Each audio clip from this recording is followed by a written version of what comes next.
Hello everyone, my name is Zenitsu and I'm back with another Digimon deck profile video. So today I'm going to be taking a look at Special Booster 2.0, and this set offers us lots of new and powerful tools in order to build and iterate on some new and existing decks. And today's deck I'm going to be covering is going to be the Purple Hybrids deck. And not necessarily trying to limit myself to just one iteration of the Purple Hybrids deck. This time, this deck profile video is going to be a little bit different, covering multiple different iterations on how we could approach Purple Hybrids as a whole. So when it comes to Purple Hybrids has a lot of different variants to make itself really strong, depending on what you're actually going to be pairing up with it, because your base core hybrid package is only going to be a small portion of the deck. And part of this kind of alludes to the fact that with Purple Hybrids, you're almost playing two decks at the same time, with the central theme being the mechanics of purple, allowing you to not only want to fill up your trash as fast and as quickly as possible, but be able to utilize your trash in various different ways. And Purple Hybrids, not only is it doing its own thing, but whatever it's going to be paired up with is going to support that strategy as well, incidentally, which is what helps make Purple Hybrids be versatile and appealing as a result. So the new cards offer a very unique blend of control and aggro, having effects to change the color of the opponent's cards on their field,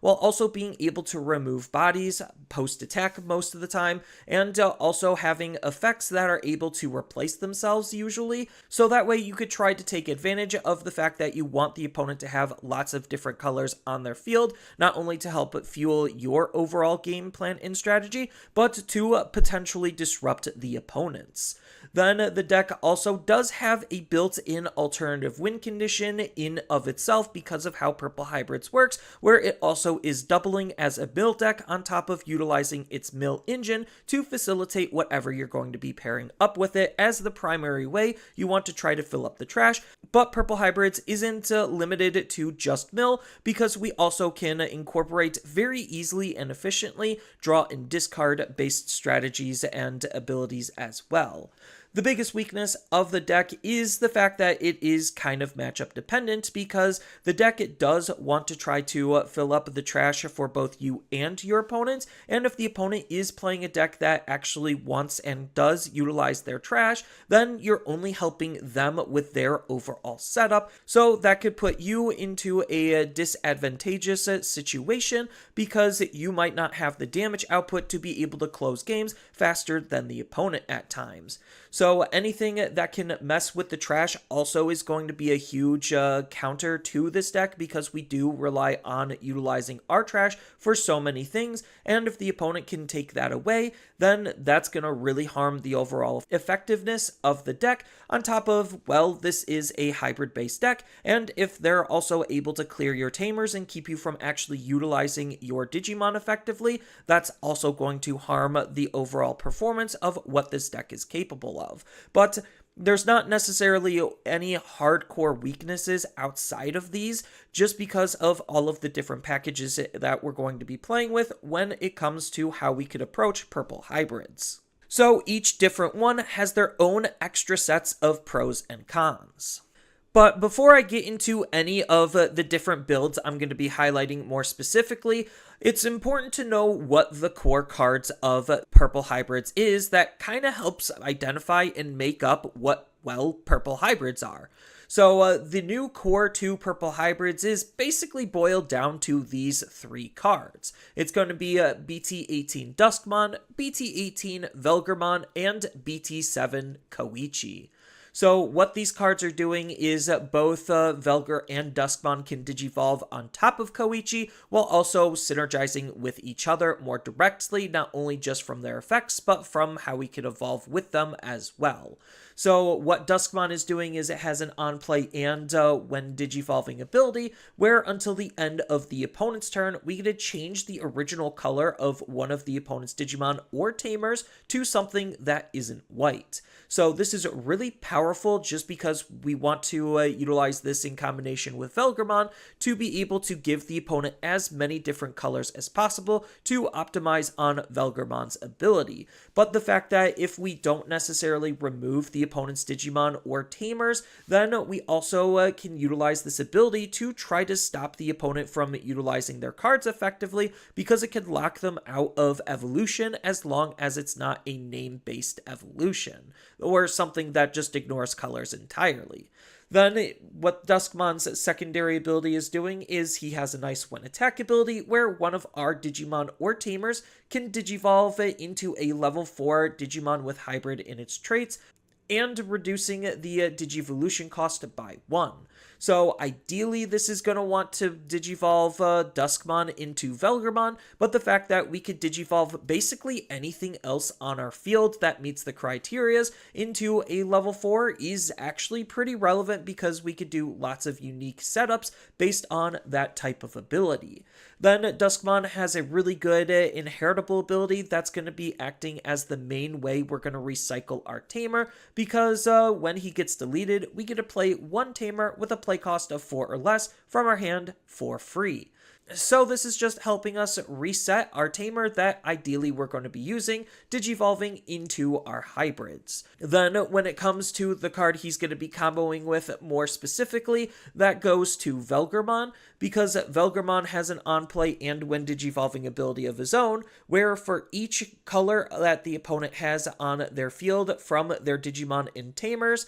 we get to trash the top card from both players' decks for each color represented. So the more colors they have, the more we get to mill off of Velgramon. And then Velgramon gets rewarded for milling, not only just because we're, well, obviously filling up our trash, which is fueling our overall game plan and engine, but he specifically gets to gain 1000 DP for the turn for each card this effect milled. So that does include yours and the opponent's. So again, the more cards he mills, the stronger of a level 4 he's going to be, which is actually kind of insane on the numbers that this card can hit, being easily one of, if not the strongest, level 4 in the entire game. Then his end of attack ability kind of is fueling Duskmon's inheritable ability, where we get to delete one of our level 4 or lower purple Digimon. It could be this, it could be something else, it doesn't really matter. And then we get to delete all of the opponent's Digimon with the lowest level. So this end of attack ability is actually insane in terms of the removal capabilities, because not only is it just removing all of the opponent's Digimon with the lowest level, so if they do have a wide field of Digimon of the same level, this card easily just cleans up all of them. It also just is really good at being removal in itself, because if they only have one Digimon on their field, well, then this is going to delete it no matter how strong it actually is, as long as it doesn't have any protections that prevent it from being deleted, of course. Then Velgramon's inheritable ability isn't exactly that crazy, but it does have some synergies, and it isn't a bad ability, just giving our Digimon retaliation. Then when it comes to the main tamer that you're going to be seeing in a lot of these builds, and the one we're going to be seeing in a higher quantity, that's going to go to the BT7 iteration of Koichi, because this is a very easy tamer to use. So he has some instant gratification thanks to his on-play ability, on top of a relatively low play cost compared to some other tamers, where we get to draw one card from our deck and then discard one card from our hand. So it's just cycling through our deck and making our deck that much more consistent, while also discarding a card, which could work with certain synergies, or just help fill up our trash in general with specific cards that we would want, like our Velgramon in our trash, so that way we could set it up prematurely for our Duskmon to be able to Digivolve and use it. So that kind of is like a base example on how we would want to utilize his on-play ability, but his on-delete inheritable ability is actually super relevant because it's just gaining memory, which gaining memory is always really good because that could either extend our plays if we're deleting our Digimon proactively, or it could anti-tempo the opponent's plays if they're forced to delete our Digimon. So these three cards make up the base core of the vast majority of what Purple Hybrids is going to end up looking like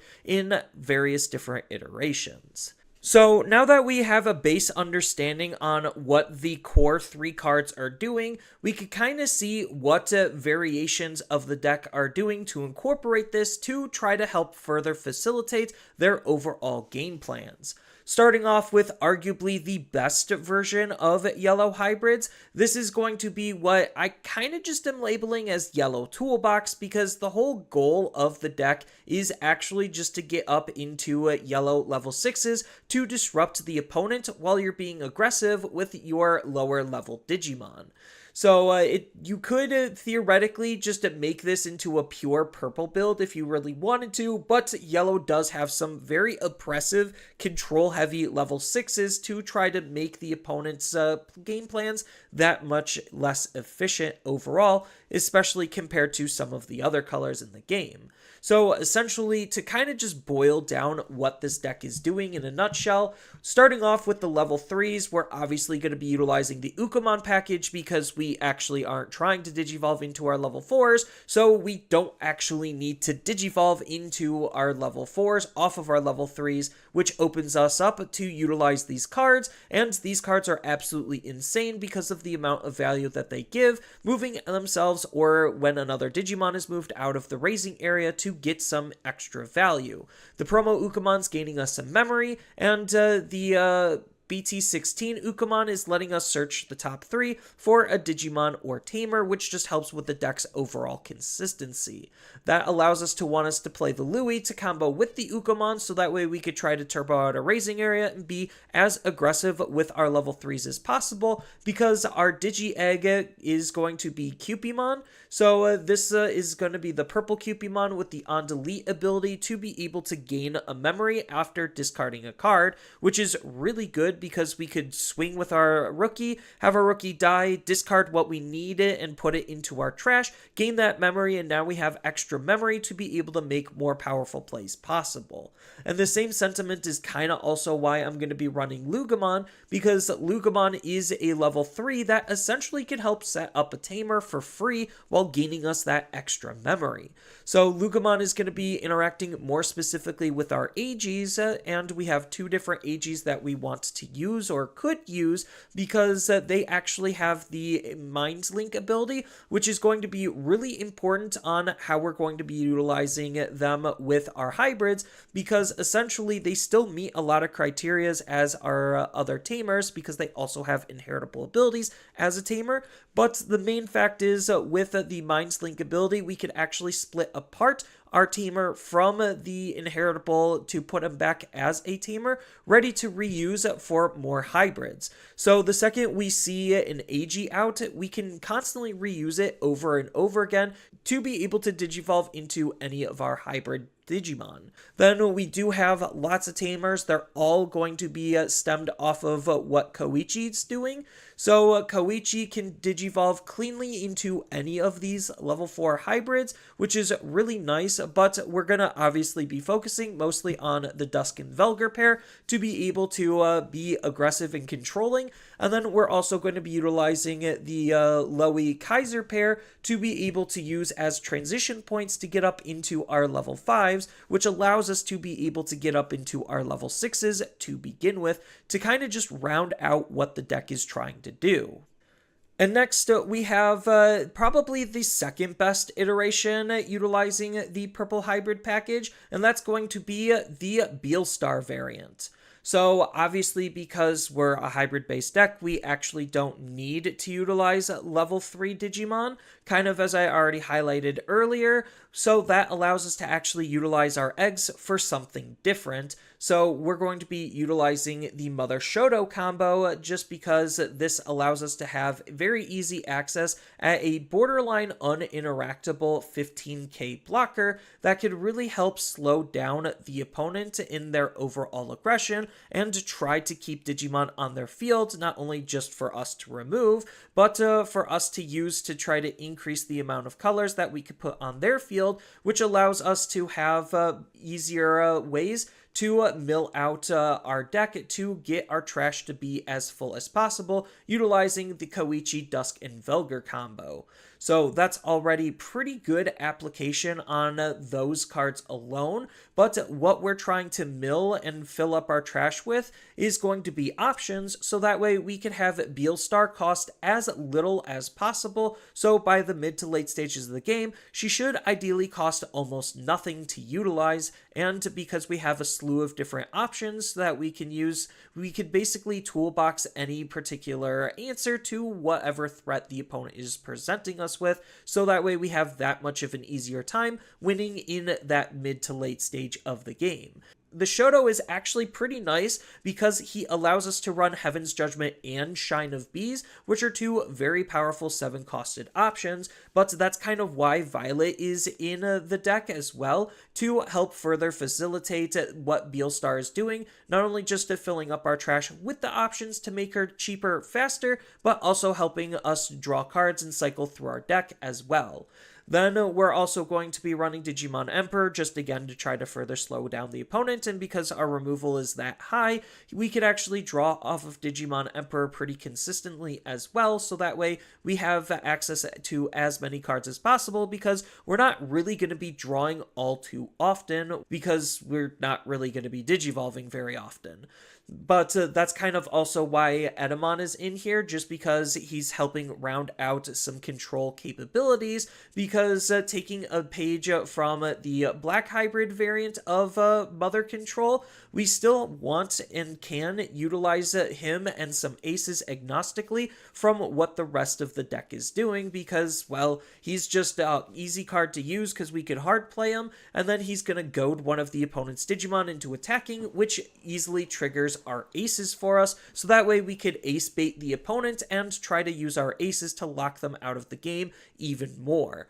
And that's kind of where the level 7s are, as well as just more good control, and the rest of the deck is kind of just helping round out what the deck's capabilities are, so you can kind of see things just slowly piecing together into a more cohesive deck, utilizing 2 to 3 almost completely separate packages. And then when it comes to the third most popular and most powerful iteration of purple hybrids, that's probably going to go to the Merva variant. So the Merva variant compared to the other two is arguably the more aggressive side of what purple hybrids can do. So we're still going to be doing a lot of similar things, chipping with our low-end cards, digivolving into our Dusk Velgar to set up our trash, and then once our trash is set up and we have the ability to just have enough memory, that's kind of where just hard slamming Mervamon, utilizing Digicross to try to play out more Digimon, allows us to further trigger our Dusk and Velgar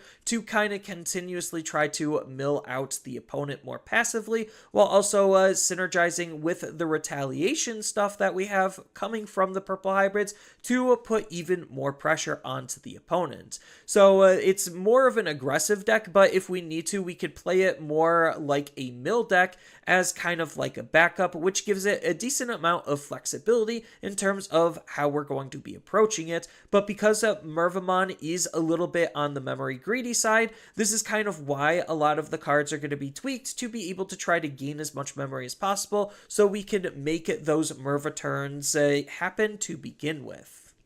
And there's still a lot of other variants when it comes to how we can incorporate purple hybrids, like getting into some of the more casual side of things. We do have the Magna Garurumon Susano build that you could lean into, that's kind of taking a lot of pages from the yellow toolbox style of things, just utilizing a black rookie low end, because again, with hybrids and the way they work, we don't care about our rookies because we're going to be using our tamers to digivolve into our level 4s. So our black rookies allow us to actually utilize our primary option, which is Dark Light Thunder to Gunfire, so that way we could use it in combination with Magna Garurumon to try to make our plays that much more efficient while setting up our trash to try to end the game with Magna Garurumon and the promo version himself to get a whole bunch of attacks, kind of similar to a lot of blue decks. It's a little bit less efficient than some of the other builds, but it's still a way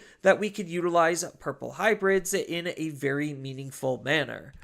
Then we do have some other really fun and interesting builds that we could lean into. So kind of taking a page from the Mervamon variant, if you want to double down on the mill aspect, you could try to do something like utilize Apoclymon and a little APOC engine to try to add some additional mills while being able to digivolve up into a purple level 6 to try to mill out the opponent even more. So that's just another interpretation in which we could utilize purple hybrids to be able to facilitate that type of gameplay. And then the last casual purple hybrid deck I wanted to touch on was kind of a bit of an interesting build that's going to be focused around Emperor Turbo. So this is fusing both a purple and red hybrids together, and the whole idea is to use Duskmon and Velgramon to try to fill up your trash, so that way you could use your Takuyas to be able to have enough hybrids in your trash to pull from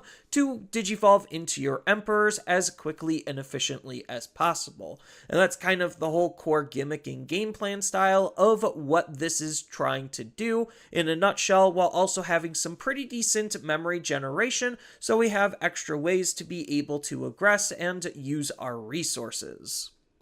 And I guess with all of these different builds, the point that I'm trying to make here is kind of the sky is the limit. So as long as decks want to fill up the trash and can utilize the trash for various different synergies, purple hybrids as a little package can always manage to find a way to kind of just fit and work. So there's more casual decks that I probably could make and cover that wouldn't necessarily be the most competitive, but they would be possible because of all of the capabilities that purple hybrids come with. This works more specifically with the non-stack based builds because those tend to be more linear in its design, needing a evolution line and deck space for said evolutionary line, versus non-traditional where you're not necessarily hardlocked to a specific evolution line and there is more space to do various other things, especially since the purple hybrid package, as we can see, really isn't that big of a package, and it just is how deep you want to explore